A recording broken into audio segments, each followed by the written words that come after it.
ಬೆಳಗಾವಿ ಅಧಿವೇಶನ ನಡೀತಾ ಇದೆ. ಈ ಅಧಿವೇಶನದಲ್ಲೂ ಕೂಡ ಕಾಂಗ್ರೆಸ್ ನಾಯಕರ ಡಿನ್ನರ್ ಮೀಟಿಂಗ್ ನಡೆದಿದೆ. ಸಿಎಂ ಸ್ಥಾನಕ್ಕಾಗಿ ಡಿಸಿಎಂ ಹಕ್ಕೊತ್ತಾಯ. ಒಗ್ಗಟ್ಟಾಗ್ತಿದ್ದಾರಾ ಅಹಿಂದ ಟೀಮ್? ಮಾಜಿ ಶಾಸಕ ಫಿರೋಜ್ ಸೇಠ್ ಮನೆಯಲ್ಲಿ ಅಹಿಂದ ನಾಯಕರ ಡಿನ್ನರ್ ಮೀಟಿಂಗ್ ಆಗಿದೆ. ನಾಯಕತ್ವ ಸಂಘರ್ಷ, ಸಿಎಂ ನೇತೃತ್ವದಲ್ಲಿ ಅಹಿಂದ ನಾಯಕರ ಮೀಟಿಂಗ್. ಬೆಳಗಾವಿಯ ಫಿರೋಜ್ ಸೇಠ್ ಮನೆಯಲ್ಲಿ ಅಹಿಂದ ನಾಯಕರೆಲ್ಲರೂ ಕೂಡ ಸೇರಿದ್ರು, ಡಿನ್ನರ್ ಮೀಟಿಂಗ್ ಮಾಡಿದ್ರು. ಸಿದ್ದರಾಮಯ್ಯ ಮತ್ತು ಆಪ್ತರ ಡಿನ್ನರ್ ಮೀಟಿಂಗ್ ನಡೆದಿದೆ. Satish Jarkiholi, Zameer Ahmed Khan, H C Mahadevappa, KJ George, Rahim Khan, Saleem Ahmed, Rizwan Arshad, Byrathi Suresh dinner meeting ನಲ್ಲಿದ್ರು. ಅಧಿಕಾರ ಹಂಚಿಕೆಯ ಚರ್ಚೆ ಸಂದರ್ಭದಲ್ಲಿ ಈ ಡಿನ್ನರ್ ಮೀಟಿಂಗ್ ಬಹಳ ಮಹತ್ವವನ್ನ ಪಡೆದುಕೊಂಡಿದೆ. ಚಿಕ್ಕ ಮನೆ ಒಂದು 20 ಮಂದಿ ಬರ್ಬೋದು. ಎಲ್ಲರಿಗೂ ಹೇಳ್ತೀವಿ, ಪ್ರೀತಿಯಿಂದ ಎಲ್ಲರೂ ಬರ್ತಾರೆ, ಪ್ರತಿ ವರ್ಷ ಬರ್ತಾರೆ. ಅದರದಲ್ಲಿ ಯಾವುದು ರಾಜಕಾರಣ ಇರುವುದಿಲ್ಲ. ಮತ್ತು ಇದು ಒಂದೇ ಇಲ್ಲ, ಈಗ ಮುಖ್ಯಮಂತ್ರಿ ಸಾಹೇಬ್ದು ಆಯಿತು, ಈಗ ನೆಕ್ಸ್ಟ್ ಬ್ಯಾಚ್ ಎಲ್ಲ MLAಗಳು 5-10 ಎಲ್ಲರೂ ಫ್ರೆಂಡ್ಸ್, ಹಳೆ ಫ್ರೆಂಡ್ಸ್ಲ ಎಲ್ಲರೂ ಬರ್ತಾರೆ. ಇಲ್ಲ ಅವ್ರು ಬೇರೆ ಕಡೆ ಹೋಗ್ಯಾರ, ಕೇಳಿದ್ ನಾನು, ಅವ್ರು ಬೇರೆ ಯಾವುದು ಎಲ್ಲ ಅವ್ರಿಗೆ ಇನ್ವಿಟೇಷನ್ ಆಗ್ಬೇಕ್ರಿ. ಯಾರಿಗೆ ಇನ್ವಿಟೇಷನ್ ಬೇಡ ನಮಗೆ, ಮನೆಗೆ ಆಲ್ ಆರ್ ವೆಲ್ಕಮ್. ಮತ್ತು ಎಲ್ಲರೂ ಬರ್ತಾರೆ. ಇಲ್ಲೇ ಪಾಲಿಟಿಕ್ಸ್ ಇಲ್ಲ, ಇಲ್ಲೇ ಬಿಟ್ಟು ಎಲ್ಲರ ಕಡೆ ಪಾಲಿಟಿಕ್ಸ್ ಆಗ್ಬೋದು. ಪ್ರೀತಿಯಿಂದ ಬರ್ತಾರೆ. They give us that affection.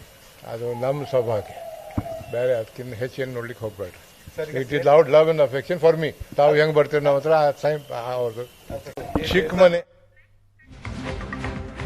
CM ನೇತೃತ್ವದ ಡಿನ್ನರ್ ಮೀಟಿಂಗ್ಗೆ ನಾನು ಹೋಗಿಲ್ಲ ಅಂತ ಹೇಳಿದ್ದಾರೆ ಮಾಜಿ ಸಚಿವ ಕೆಎನ್ ರಾಜಣ್ಣ. ಜಾರಕಿಹೊಳಿ ನೇತೃತ್ವದ ವಾಲ್ಮೀಕಿ ಸಮಾಜದ ಶಾಸಕರ ಸಭೆಗೆ ಹೋಗಿದ್ದೆ. ವಾಲ್ಮೀಕಿ ಸಮಾಜದ ಸಮಸ್ಯೆಗಳ ಬಗ್ಗೆ ಚರ್ಚೆ ಮಾಡಿದ್ದೇವೆ. ಇದು ಶಕ್ತಿ ಪ್ರದರ್ಶನ ಅಲ್ಲ. ನನ್ನನ್ನ ಸಚಿವ ಸ್ಥಾನದಿಂದ ಯಾಕೆ ತೆಗೆಯಲಾಗಿದೆ ಅಂತ ನನಗೆ ಗೊತ್ತಿಲ್ಲ. ಮುಂದೆ ಸೇರಿಸಿಕೊಳ್ತಾರೋ ಇಲ್ವೋ ಅದು ನನಗೆ ಗೊತ್ತಿಲ್ಲ ಅಂತ ಹೇಳ್ತಾರೆ ರಾಜಣ್ಣ. ಸಿಎಂ ರೇಸ್ನಲ್ಲಿ ರಾಜಣ್ಣ ಇದ್ದಾರಾ ಎಂಬ ಪ್ರಶ್ನೆಗೆ ರಾಜಣ್ಣ ಅವರು ಕೊಟ್ಟಂತಹ ಉತ್ತರ.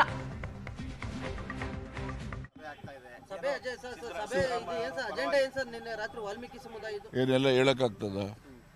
ಏನು ಅಜೆಂಡಾ ಇರ್ತದೆ ಅಂತ ಎಲ್ಲರಿಗೂ ಹೇಳ್ಕೊಂಡು ಮಾಡೋಕ್ಕಾಗ್ತದೆ ಅಂದರೆ ಸಮಾಜದ ಸಮಸ್ಯೆಗಳ ಬಗ್ಗೆ ಚರ್ಚೆ ಮಾಡಿದ್ದೀವಿ. ಆ ಸಮಸ್ಯೆಗೆ ಪರಿಹಾರ ಕಂಡುಕೊಳ್ತಕ್ಕಂಥದ್ದಕ್ಕೆ ಏನು ಮಾಡಬೇಕು ಅನ್ನೋದು ನೀವೇ ಎಲ್ಲ ತತ್ತಿರಲ್ರಿ. ಸತೀಮ್ ಹಿಮ್ಸೆಲ್ಫ್ ಹ್ಯಾಸ್ ಕ್ಲಾರಿಫೈಡ್. ನಂದು ಏನಿದ್ರು 2028 ಮೇಲೆ ನಂದು ಕ್ಲೈಮು ಅಂತ. ಮತ್ತು ತಿರ್ಗಿ ಈ ಯಾಕೆ ತಿರ್ಗಿ ಅದೊಂದು ತರ್ತೀರಿ ನೋಡಿ. ಇದರೆಲ್ಲ AICC ಹೈಕಮಾಂಡ್ ಏನಿದ್ದಾರೆ ಅವರು ತೀರ್ಮಾನ ತಗೊಳ್ತಾರೆ. ನಾನು ಸೇರ್ತೀನೋ ಬಿಡ್ತೀನೋ, ಸೇರಿದ್ರು ಒಂದೇ, ಸೇರದೇ ಇದ್ರು ಒಂದೇ. ಈಗೆಲ್ಲ ನೋಡ್ರಿ, first of all I want to know ಏನು ಯಾವ ಕಾರಣಕ್ಕೋಸ್ಕರ ತೆಗ್ದಿರೋದು ಅಂತ ಗೊತ್ತಾಯ್ತಾ? ನನಗೇನು ಅಧಿಕಾರ ಇರ್ಬೇಕಂತ ಏನಲ್ಲ, ಗೊತ್ತಾಯ್ತಾ? ನಾನು ಸೇರ್ತೀನೋ ಬಿಡ್ತೀನೋ, ಸೇರಿದ್ರು ಒಂದೇ, ಸೇರದೇ ಇದ್ರು ಒಂದೇ.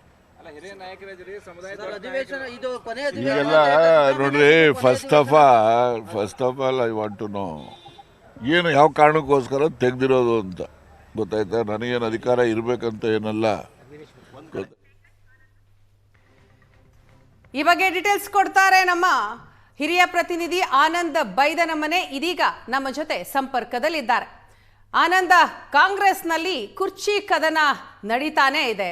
ಬ್ರೇಕ್ಫಾಸ್ಟ್ ಮೀಟಿಂಗ್ನ ಮೂಲಕ ಒಂದು ತಾತ್ಕಾಲಿಕ ಅಲ್ಪ ವಿರಾಮ ಕೊಟ್ಟರೂ ಕೂಡ ಅದು ನಿಲ್ಲೋ ಹಾಗೆ ಕಾಣಿಸ್ತಾ ಇಲ್ಲ. ಅದಕ್ಕೆ ಪೂರಕವಾಗಿ ನಿನ್ನೆ ನಡೆದಂತಹ ಮೀಟಿಂಗ್. ಸೊ ಈ ಡಿನ್ನರ್ ಮೀಟಿಂಗ್ನ ಇನ್ಸೈಡ್ ಸುದ್ದಿಗಳು ಏನು ಸಿಗ್ತಾ ಇದೆ? ಅಹಿಂದ ನಾಯಕರೆಲ್ಲರೂ ಸೇರ್ಕೊಂಡು ಮಾಡಿದಂತಹ ಮೀಟಿಂಗ್.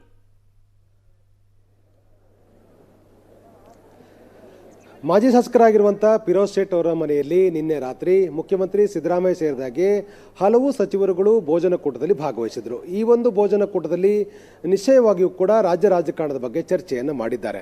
ಪ್ರತಿ ವರ್ಷವೂ ಕೂಡ ಫಿರೋಜ್ ಸೇಠ್ ಅವರ ಮನೆಯಲ್ಲಿ ನಡೀತಕ್ಕಂಥ ಏನು ಭೋಜನ ಕೂಟ ಇರುತ್ತೆ, ಇದು ನಿರಂತರವಾಗಿ ಅಧಿವೇಶನ ಇದ್ದ ಎಲ್ಲ ದಿನಗಳಲ್ಲೂ ಕೂಡ ನಡೆಯುತ್ತೆ. ಯಾಕೆಂದರೆ ಹಂತ ಹಂತವಾಗಿ ಶಾಸಕರುಗಳನ್ನು, ಸಚಿವರನ್ನು, ಮುಖ್ಯಮಂತ್ರಿಗಳನ್ನು ಫಿರೋಜ್ ಸೇಠ್ ಅವರು ಮತ್ತು ಅವರ ಕುಟುಂಬದವರು ಆಹ್ವಾನವನ್ನು ಮಾಡ್ತಾರೆ.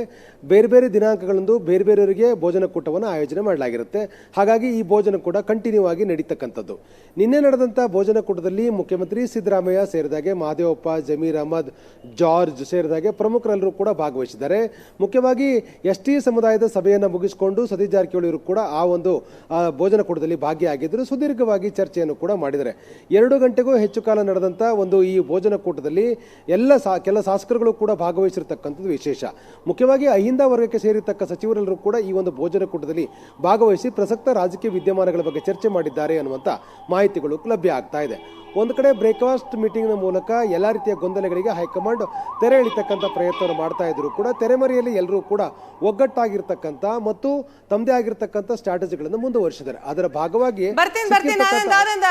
ಮತ್ತಷ್ಟು ಮಾತನಾಡ್ತೀನಿ.